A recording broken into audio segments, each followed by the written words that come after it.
আজকের এই সময়ে এই মুহূর্তে জন্মাষ্টমীর অনুষ্ঠানটি কিন্তু একটি তাৎপর্য বহন করে। তাৎপর্য বহন করে এই জন্যে যে আমরা আজকে ইতিহাসের পাতায় প্রায় ৫,৫০০ বছর ফিরে যাচ্ছি। ৫,৫০০ বছর ফিরে যাচ্ছে, যেদিন জন্ম হয়েছিল ভগবান কৃষ্ণের এবং তিনি জন্ম লাভ করেছিলেন ভগবান বিষ্ণুর অষ্টম অবতার এবং তার জন্মতিথি ছিল কৃষ্ণপক্ষের অষ্টম দিন। এবং সবচেয়ে আশ্চর্যের কথা হচ্ছে যে তিনি সেদিন জন্ম নিয়েছিলেন যে উদ্দেশ্যে, অন্যায় থেকে এই বিশ্বকে ন্যায়ের পথে ফিরিয়ে আনা, অনাচার থেকে এই বিশ্বকে এক্সট্রিম মশার কয়েল প্ল্যান্ট ফাইবার দিয়ে তৈরি, ডেঙ্গু চিকুনগুনিয়া বাহি সহ যে কোনো মশার বিরুদ্ধে দেয় এক্সট্রিম সুরক্ষা।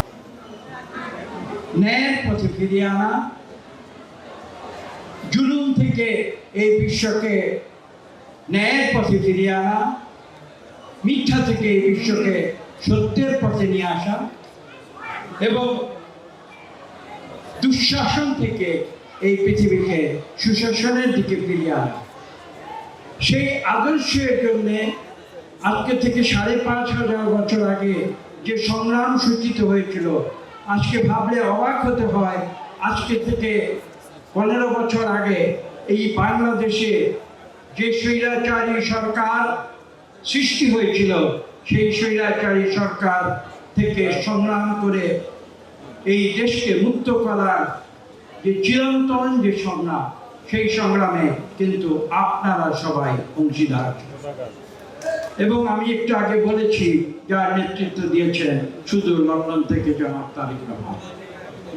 কাজে এই ইতিহাস আজকে এই অনুষ্ঠানের বিশেষ তাৎপর্য বহন করে।